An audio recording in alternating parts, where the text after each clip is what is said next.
Hey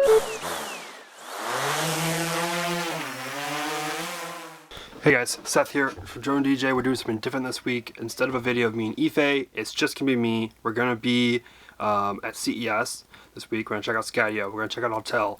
Maybe X Dynamics will be there. Who knows what we're all gonna find there. It's gonna be a lot of cool stuff. Went through it last year, saw a bunch of cool stuff. So this year, I thought we're gonna vlog it, see how this goes. My first time doing like a proper vlog with a proper setup, so we'll see how this all goes. But hope you guys all enjoy it. I gotta get going, and I gotta grab you guys and back it up.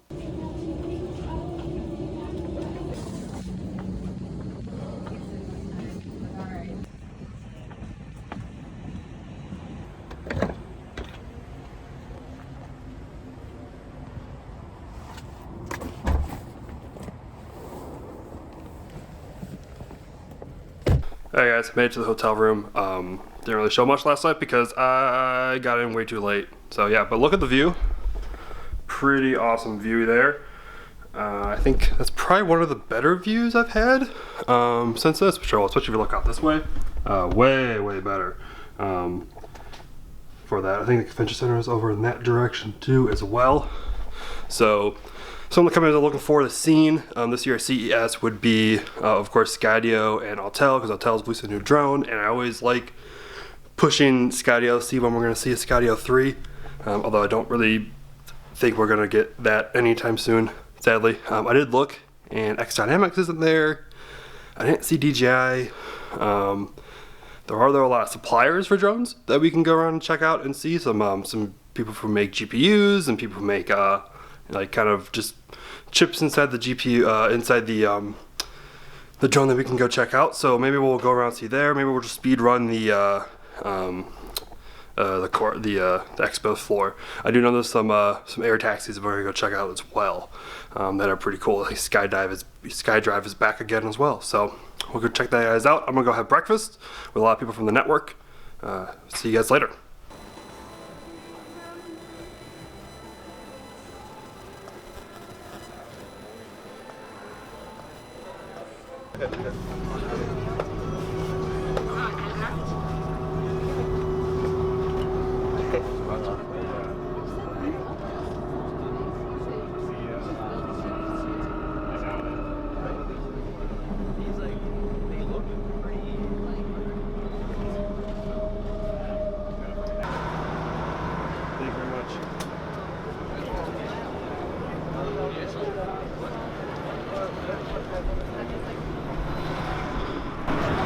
So we're here now at CES, it's 2023, so first stop is going to be Autel. I gotta be there in about 30 minutes, and I'm speaking with Coco on their new, we actually have a name now for it, the Evo Max 4T. So it has a thermal camera, zoom lens, and then a wide angle, but it also has a laser rangefinder as well. It's pretty much meant to compete against DJI's M30, which we saw release earlier last year. So we'll have to find out what the price point is on it. We don't know exactly what the price is, but it seems like it's going to match up pretty well. The sensors are pretty good on it, it seems like, and I've heard Autel's enterprise stuff is their software is pretty solid versus the consumer stuff. So we're going to head in there, check it out.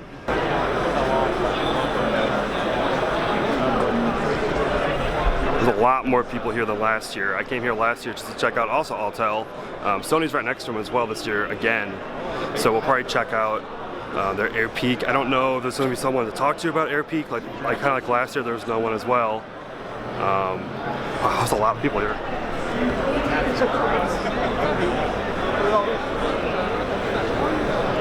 So yeah, we'll have to see how we can get in, where we can get in. Maybe we can go further down to get rid of all this crowd. I also haven't eaten yet today, so I'm gonna find a place to eat that's not gonna take forever to go through. So we'll see when I get there. What we're gonna do here, we're gonna keep on nosing down, but just kind of give you a little big view here at CES 2023. It's gonna be an amazing show. We're gonna have coverage. We're gonna talk to industry analysts. We're gonna talk to companies, the big ones.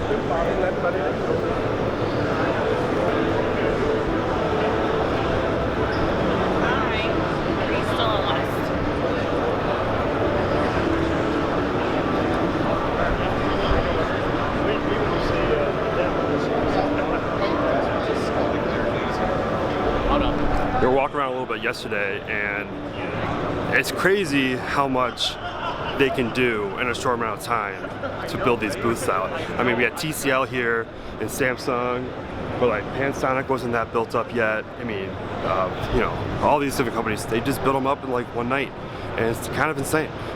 So here we are at the Autel booth, same place as it was last year, right next to the Sony over there, you can see.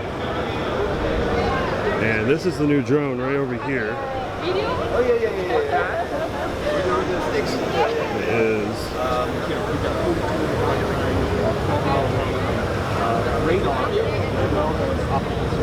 Looks very similar to the, kind of almost resembles a little bit of the M30, kind of, in box shape.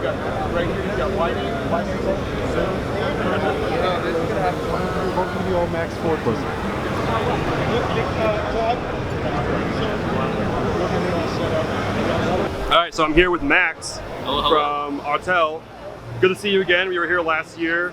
We got to play with the Lite and the Nano, and they're great drones. I love them. I appreciate you having the, throwing it out there. But this year we have a new drone. We have more than just a few new drones. Yeah, we have one new drone, but we have a lot of devices to support the whole drone ecosystem and solution. We have a lot of cool toys today. Let's check them out. Yeah, let's check them out. So we're looking here. What do we got here? All right, so this is the Evo Max 14. So this is the flagship new platform, completely redesigned. You know, after about 3 years of Evo 2, this is it. This is what we've been working on for a long time, and it will really differentiate, you know, ourselves from others. Anyways, obstacle avoidance. This thing will work in day, during night, and in rain. So you got 360-degree coverage, no blind spots anymore compared to the old Evo 2s. You got 2 fish eyes in the, at the top, 2 at the bottom, right? And then you got your binoculars front, back, and your, the fish eyes cover the sides. But this time you have millimeter wave radar from autonomous vehicle driving systems, and those are in the front and back, top and bottom, and they help you detect small branches, twigs, harsh sunlight at night during rain, and they will give you that sort of protection. So nobody else in the industry currently has this sort of a protection system, obstacle avoidance. So I'm very excited. That's really awesome. What made you choose to have that? What was your idea for adding that in there? Well, when we look at some of the competitors, it's kind of like a natural progression, right? We went from basic obstacle avoidance front and back to about front, back, top, bottom, and then some competitors went with the sides. And then it turns into fisheye 360, right? But then they don't work at night. Yeah. So then if it's raining, it's foggy, or if the sunlight is a bit too strong, you're gonna run into stuff. And then there's a bunch of asterisks, twigs, branches. If the sun's looking directly at it, it doesn't work. So this is a natural progression to just keep on expanding the capabilities of the drone. Unfortunately, with the standard vision systems, there is a limit to how much they can do. And that's why when we realized that, we needed a new team. So we have a brand new team developing the millimeter wave radar technology from autonomous vehicle self-driving. They shrunken it down to something as compact as this to bring us that performance that we need. Did you bring a team over from your other companies, the automotive team? That could be a potential. We have a great automotive background, so that could be a yes. Awesome. And what's the market for this drone? Is this solely going to be public safety? You going to hit over the M30? So this is going to be competing against some of DJI's larger drones. It's going to come out for enterprise first. We are still looking to see if the market would like it to be a consumer product. We have the Sky app. We can further develop it, add more professional features. We have a lot of payloads that's coming to this drone.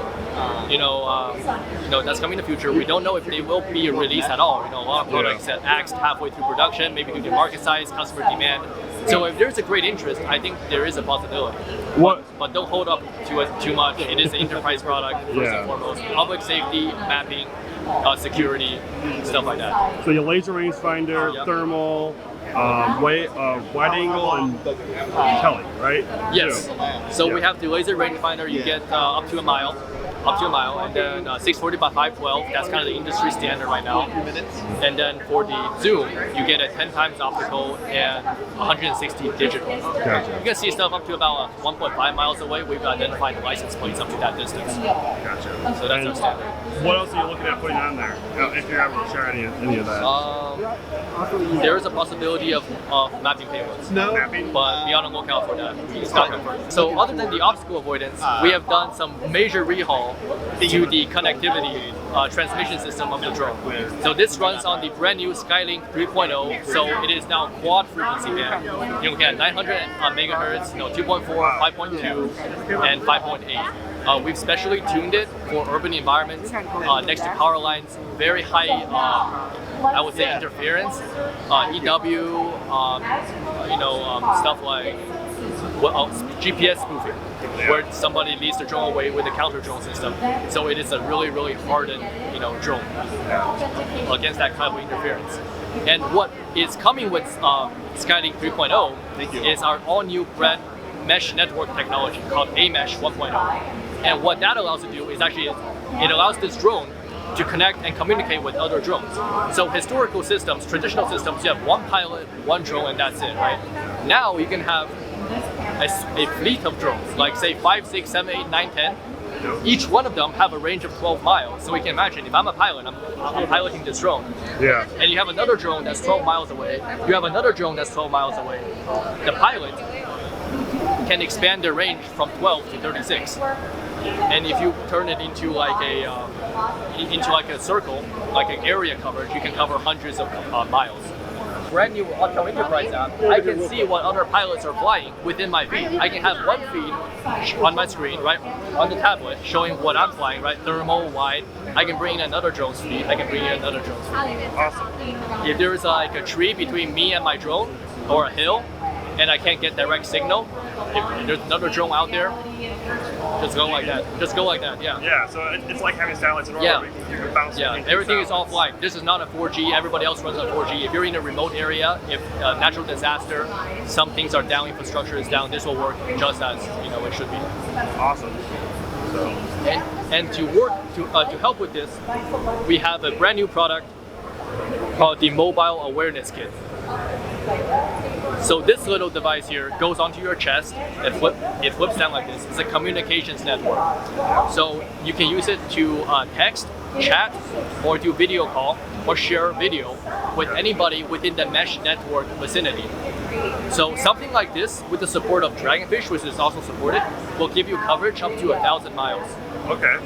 1,000 square miles. So I could totally see this as like, law enforcement, right? Yes. Like when they have the Dragonfish up for like big, and they have multiple of these around being deployed by squad cars, right? Yes, you don't have to describe anything.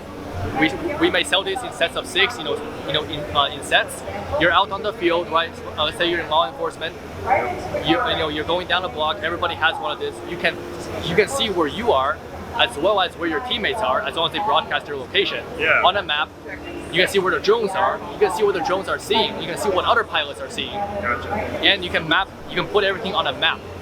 So you're firefighting, you need to know the boundaries of the fire, you just put down your point, everybody can see it. You can draw out boxes, it's a sharing, connectivity, communication device. That's really smart. It's a really smart idea to have that. So the more you have, the more powerful it gets. So this is the Dragonfish Nest system. And it's part of our whole drone ecosystem. And basically it is a self-landing, self-charging, just a self-maintained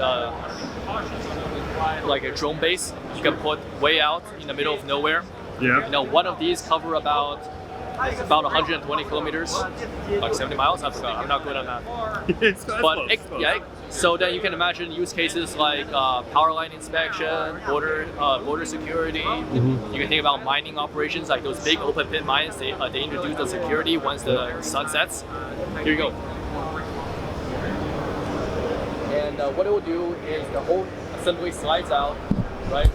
The drone vertically takes off, and then it does its thing, and then the vertically lands on. Yeah. And you can do a quick battery swap, and then you're back out. And is this what sort of? This is a prototype still, correct? We are actually delivering these in certain regions. Certain regions, okay. Certain regions.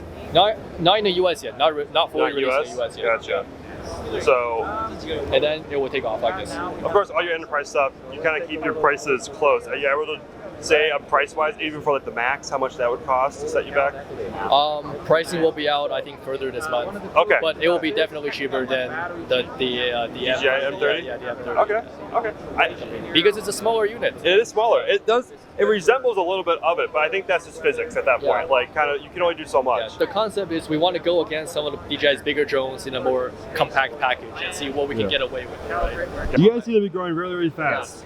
Yeah. For a company. Yes. How long have you guys been around as a? We've been here since I say officially in the US since 2015 or so, but the company was starting in about 2014, 2013-ish. Mm-hmm. We are a very R&D heavy company.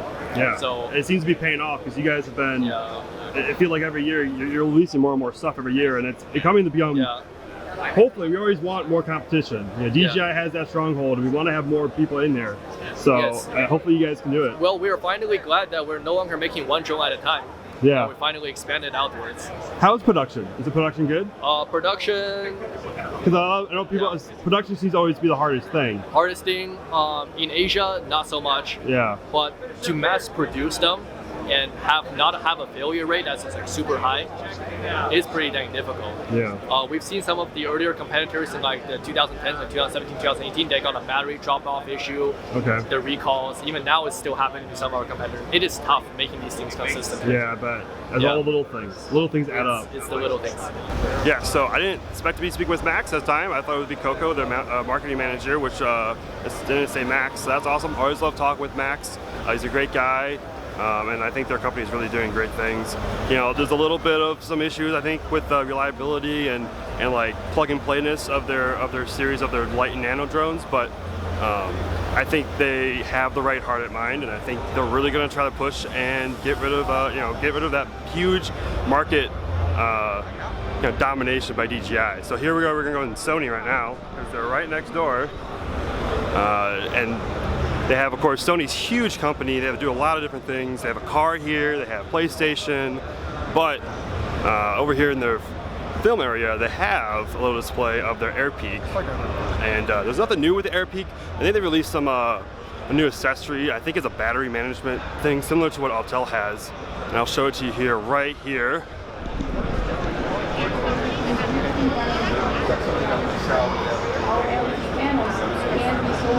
And then here, I believe, is what their new attachments are. They have a controller, they have a battery management system. I saw an article go up this morning from Ishvina about new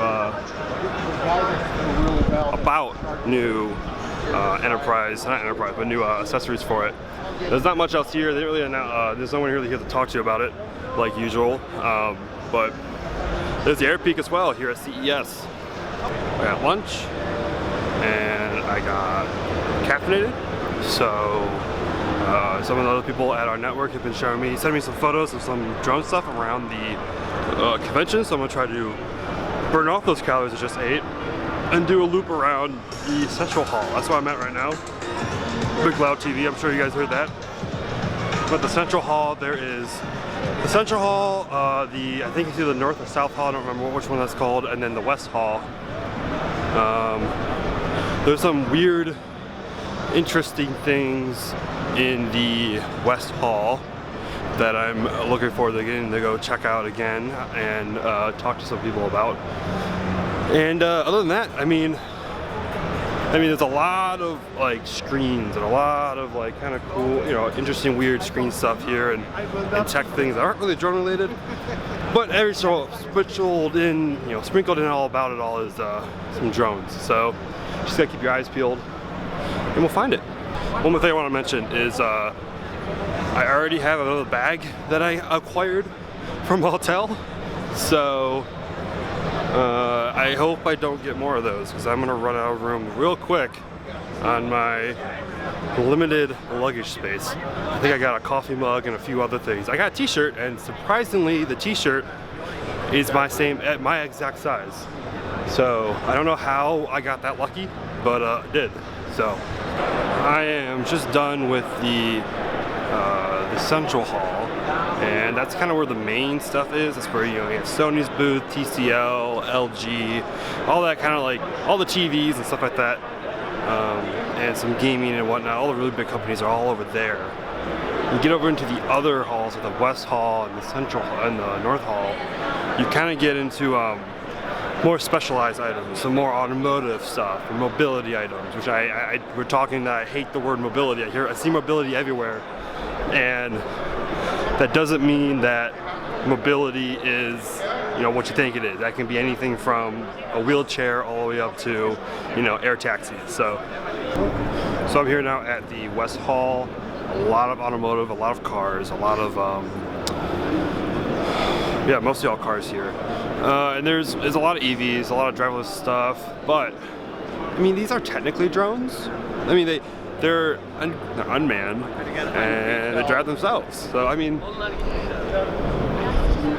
technically a drone. I'll consider it a drone. Over here though, there's some more drone-y looking things with wheels. So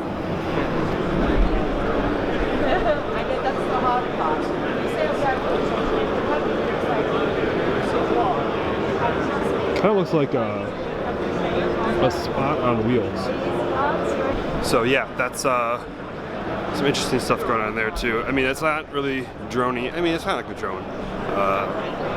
But there's a lot more going on. There's something even cooler that I'm looking forward to learning about on the other side of the West Hall, and I'll try and walk all over there. I think I've burned through most of my calories at this point from lunch, so that's good. I'm expecting to burn through my breakfast now too. Okay, so I might have burned off all those calories, but now I have a Snickers because someone gave it to me. Ooh, this is drony. Don't know exactly what it is. I want to learn what it is now. All right, so I just got the lowdown on this guy. They just formed the company about 18 months ago. It's called Rise Recon. You can see how the stats here: 25-minute flight time, 63 miles per hour, 250 pounds of payload.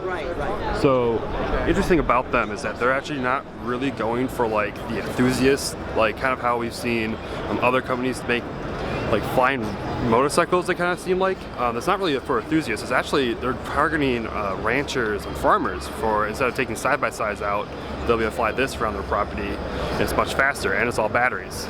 Actually, the batteries, when we talk about them, are right in there. These right here are each of the batteries. There's one on each pod, and so they're separated out in case there's any like sort of thermal issue. They say that they're bound together so they can actually pull all together at once. So if a battery dies in a pod, you don't lose the rotor. You just pull from elsewhere, but you know they're all separated, so in case there are any like thermal issues or any battery issues. I asked about how many rotors they can lose before you get unsafe. They lose one rotor, they try to, it lands automatically, or it'll tell you to land. It's an ultralight, so they don't really have to go through any regulations or licenses to really get it flying. That's why they're able to do it so fast. That's actually pretty impressive. You can see here, that's the cockpit.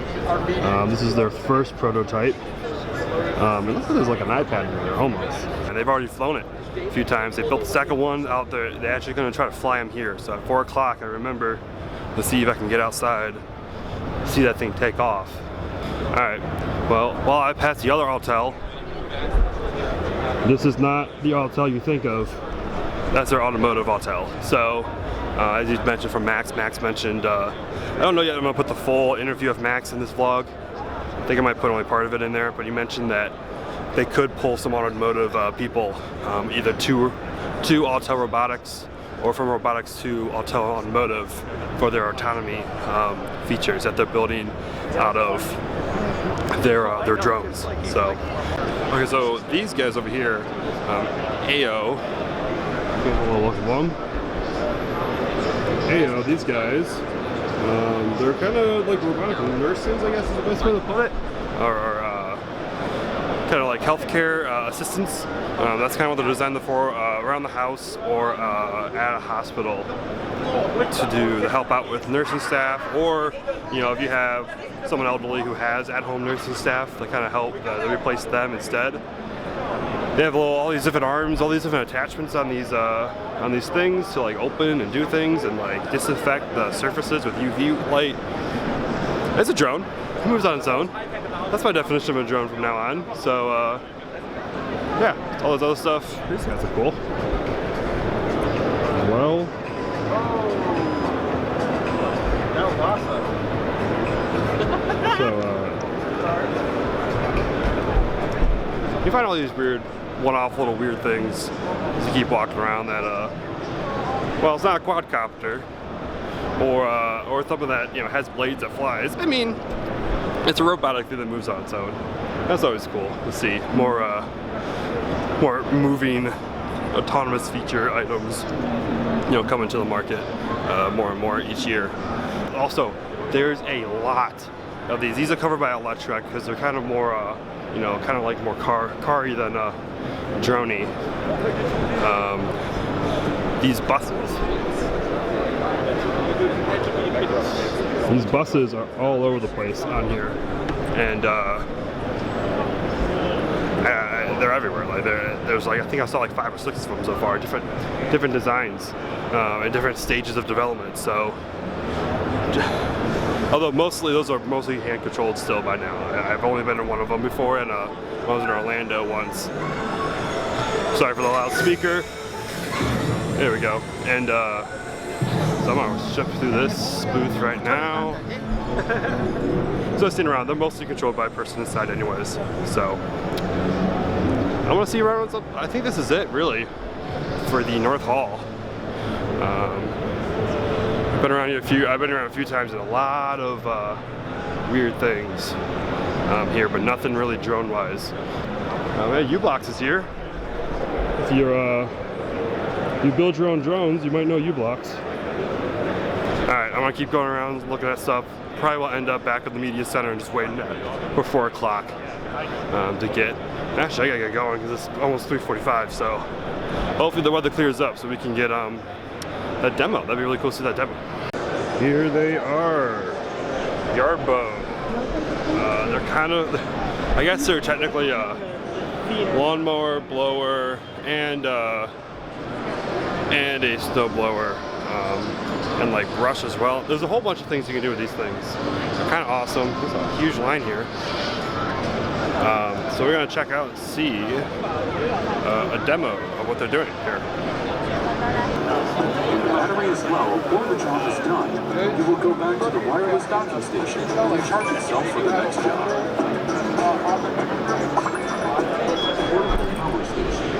He's not doing it automatically, he's just using a controller right now.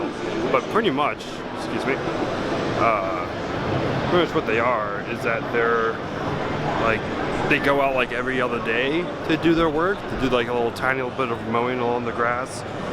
Or I'm assuming this in the snow you can do a couple inches, so it depends how much snow you get. It depends if you can use these guys.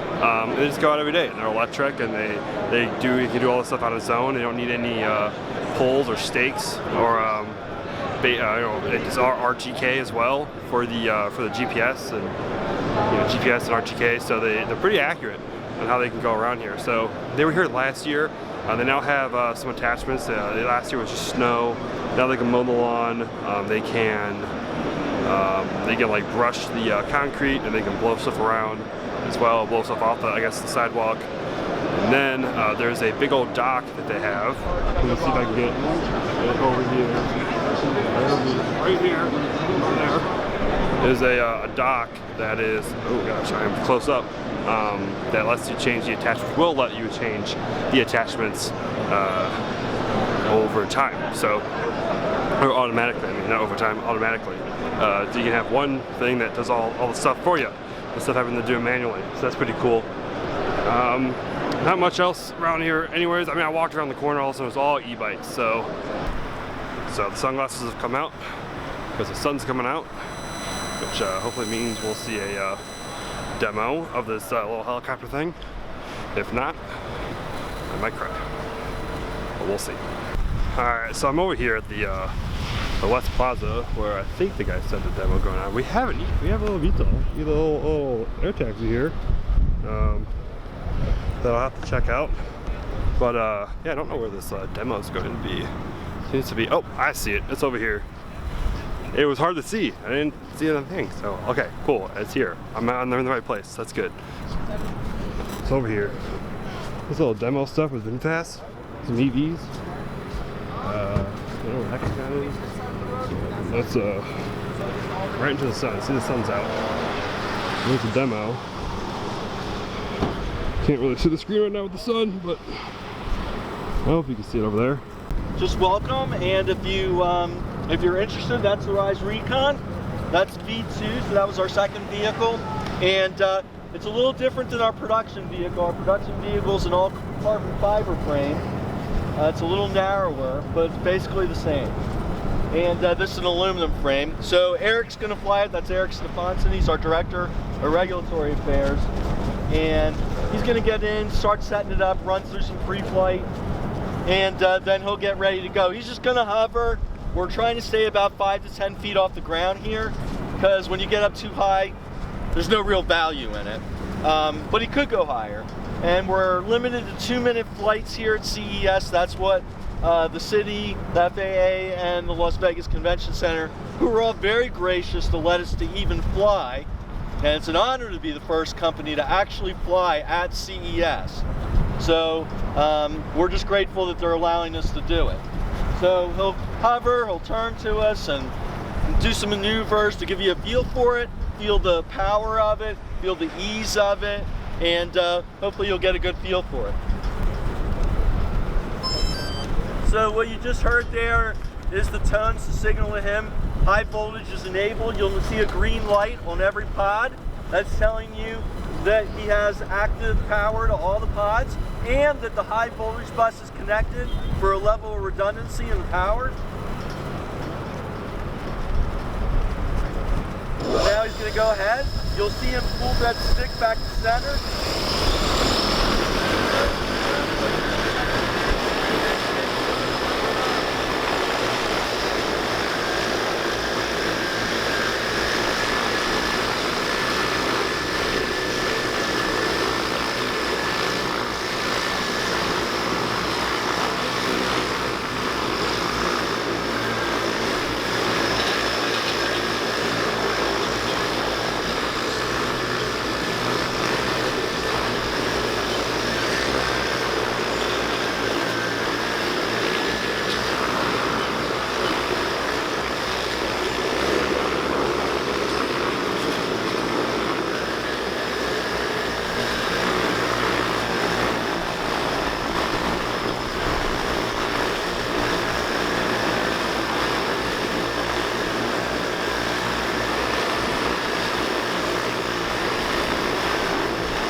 Yeah, so I just spent a solid like 15 to 20 minutes talking with their director of regulatory, who's also their test pilot, and then person in charge of their production. So they're doing a lot of really cool.